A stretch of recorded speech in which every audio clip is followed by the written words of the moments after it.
Olá, a paz do Senhor. Aqui quem fala é Presbítero David. Eu estou comentando a lição de jovens que tem como tema Plano Perfeito. A terceira lição nos traz a seguinte mensagem: a natureza do Deus que salva. O texto principal é: provai e vede que o Senhor é bom. Bem-aventurado o homem que nele confia. Salmos de número 34 e o verso 8. Temos três objetivos. O primeiro, conhecer o Deus que se revela como o Salvador, cheio de bondade. Segundo, explicar a salvação como prova do amor de Deus. E o terceiro, apontar a santidade do Deus que salva. Fazendo uma breve introdução sobre essa lição maravilhosa, ao abrirmos a Bíblia, encontramos uma mensagem que atravessou séculos e cultura, mas que permanece viva e atual. Deus deseja revelar-se ao ser humano. Desde os primeiros capítulos de Gênesis até a consumação em Apocalipse, a Escritura apresenta-nos um Deus que não se esconde, mas que toma a iniciativa para que nós o conheçamos. Essa revelação não é apenas intelectual, mas também é racional. Deus não quer apenas ser estudado, ele quer ser experimentado. Ele se mostra como um criador, sustentador e, acima de tudo, como nosso Salvador. O Senhor revela-se como aquele que, mesmo diante da rebeldia e do pecado humano, não desistiu de nos amar e redimir. Essa é a natureza do Deus que salva. O primeiro tópico dessa lição tem como tema o Deus que se revela como Salvador. O primeiro subtópico fala: a história da salvação mostra Deus como o Redentor. A história da salvação é, acima de tudo, a revelação de Deus como Redentor. Desde os primeiros capítulos de Gênesis, o Criador apresenta-se como aquele que toma a iniciativa de resgatar a humanidade caída. Quando o pecado entrou no mundo, trazendo morte e separação, Deus pronunciou a promessa do Redentor, que pisaria a cabeça da serpente. Gênesis capítulo 3, versículo 15. Ali, em meio à queda, brilhou a primeira luz da esperança. Ao longo das Escrituras, vemos esse plano redentivo desenrolar-se em atos poderosos. É maravilhoso saber que, mesmo com a nossa condição pecadora, somos vistos pelo eterno Redentor com amor. Ele não esperou nós ir até ele, mas veio em nosso encontro, revelando a sua bondade e graça. O segundo subtópico fala: Deus é bom e digno de confiança. O Salmo número 34, encontramos outra expressão dessa bondade redentora. Busquei ao Senhor e ele me respondeu. Livrou-me de todos os meus temores. Verso 4. Aqui, a fidelidade de Deus manifesta-se na sua proximidade e cuidado. Ele não apenas livra, mas também restaura e fortalece. Assim, passamos a conhecer, de fato, o Deus da Bíblia. Um Deus bom, confiável e digno de temor. É exatamente dessa maneira que no Novo Testamento apresenta a salvação como um resultado da bondade e das misericórdias divinas. Mas, quando apareceu benignidade e o amor de Deus, nosso Salvador, para com os homens. Tito, capítulo 3, versículo 4. Fomos alcançados pela sua obra salvadora, não por mérito ou esforços humanos, mas pela iniciativa amorosa e cheia de graça. Tito, capítulo 3, versículo 5. Como é clara a natureza generosa, bondosa e misericordiosa do nosso Deus. O terceiro subtópico fala: Jesus revela a natureza salvadora de Deus. A palavra de Deus nos mostra que em Jesus Cristo habita corporalmente toda a plenitude da divindade. Colossenses, capítulo 2, versículo 9. Não por acaso, quando o jovem rico chamou nosso Senhor de bom mestre, Jesus afirmou que somente Deus é bom. Lucas, capítulo 18, verso 18 e verso 19. Com esta declaração, o Filho deu testemunho da bondade do Pai. Aqui contemplamos o mistério da Santíssima Trindade no testamento do Filho a respeito do Pai. Jesus, sendo a expressão plena da divindade, revela tanto a bondade quanto a natureza salvadora de Deus.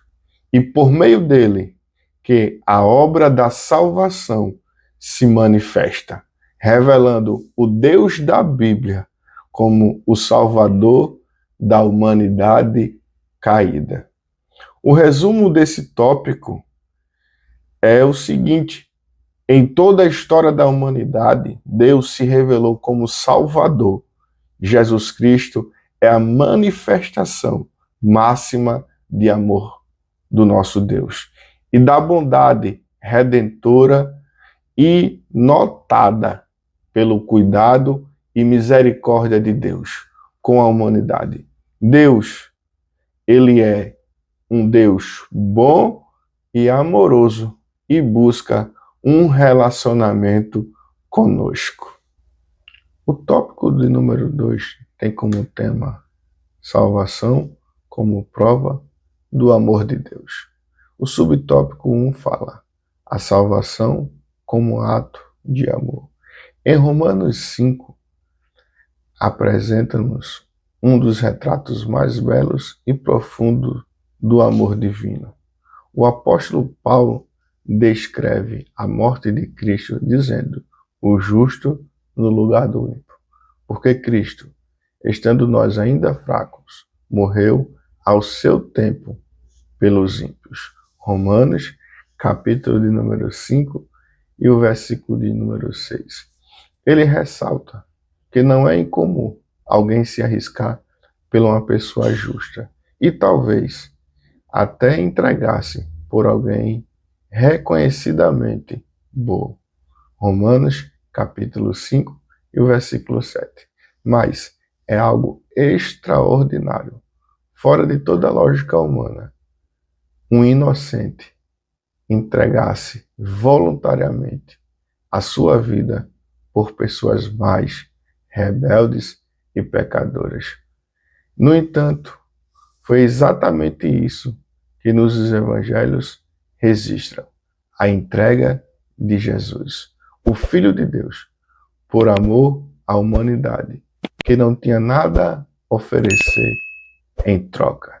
Essa entrega não foi fruto do que nós achamos que é por necessidade, nem por um impulso de Jesus Cristo, mas da própria natureza amorosa de Deus. Paulo afirma: mas Deus é prova do seu amor para conosco, em Jesus Cristo, que morreu por nós, sendo nós ainda pecadores. O subtópico de número 2 fala: o amor de Deus se manifestou na cruz. A doutrina do amor de Deus é o fundamento da obra da salvação. Como pentecostais, afirmamos com convicção que o que motivou o envio de Jesus Cristo à cruz foi o amor incomparável de Deus. A Bíblia declara: porque Deus amou o mundo de uma tal maneira que deu seu Filho unigênito, para que todo aquele que nele crê não pereça, mas tenha a vida eterna. João capítulo 3, versículo 16.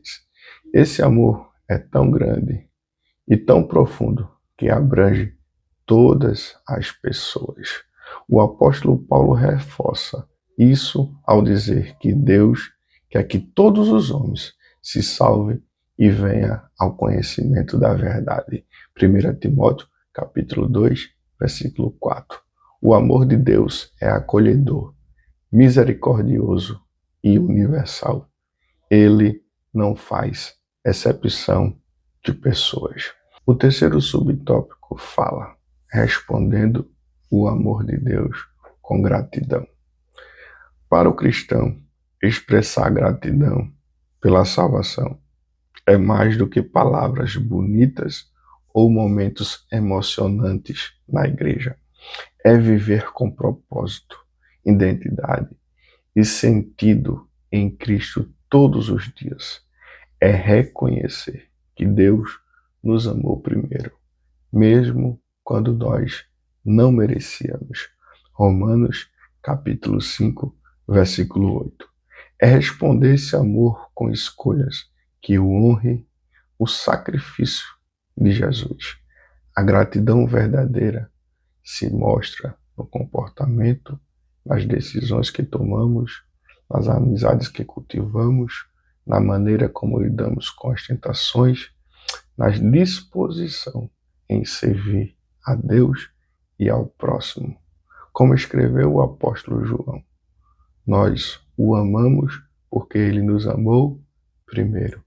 1 João, capítulo de número 4, versículo 19. O amor de Deus não apenas nos alcançou, ele nos transforma.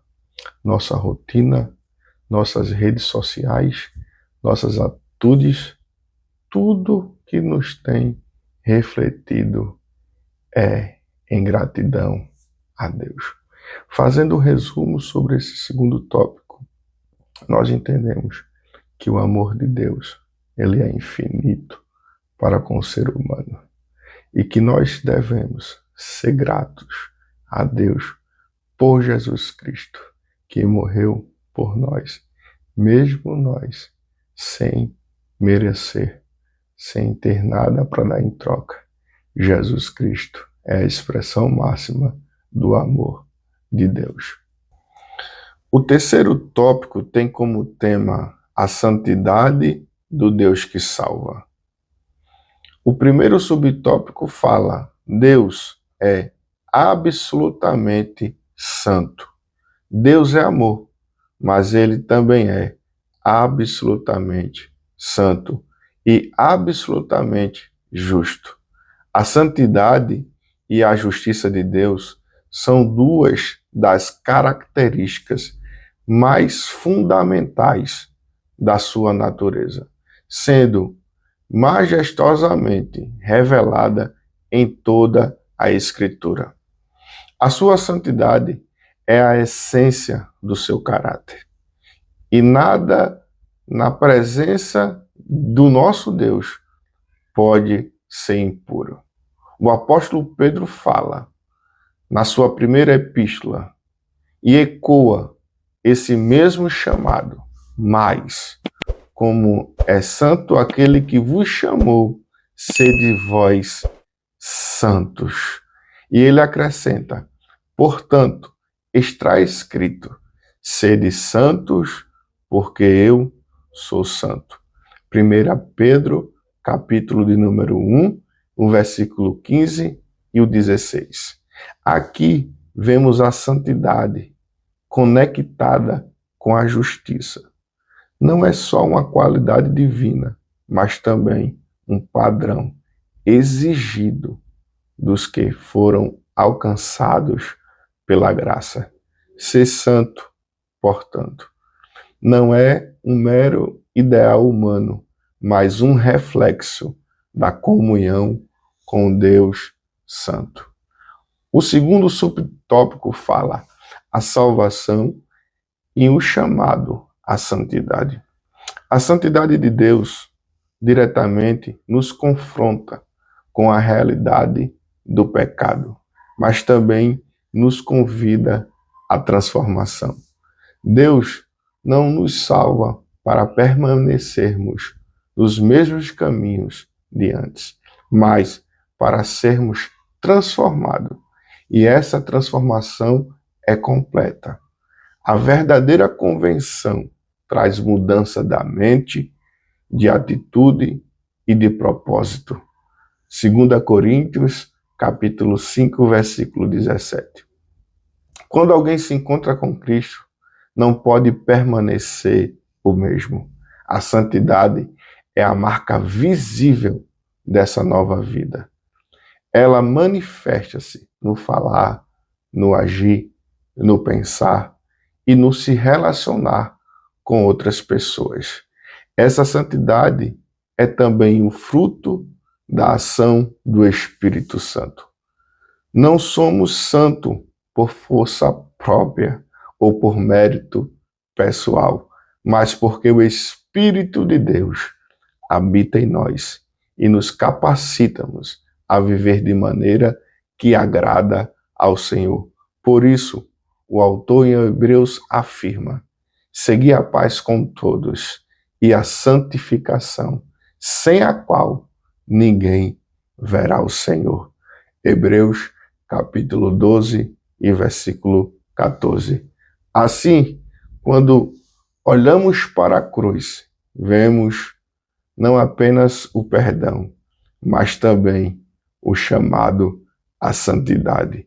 O terceiro subtópico fala: a cruz, o encontro da justiça e do amor de Deus e o caminho para a santidade. A santidade de Deus, objetivamente, nos mostra quanto o pecado é grave e destrutivo. Mas a mesma Escritura que revela a santidade do Senhor também revela o seu amor infinito. Esses dois atributos, longe de contradizer-se, unem-se perfeitamente no centro da história da redenção, a cruz de Cristo. A cruz de Cristo é o maior marco da história da salvação. Nela, a santidade de Deus e seu amor infinito encontra-se em perfeita harmonia. Deus é santo e não pode tolerar o pecado. Abacuque, capítulo 1, versículo 13. Mas também amor e deseja salvar o pecador. João, capítulo 3, versículo 16.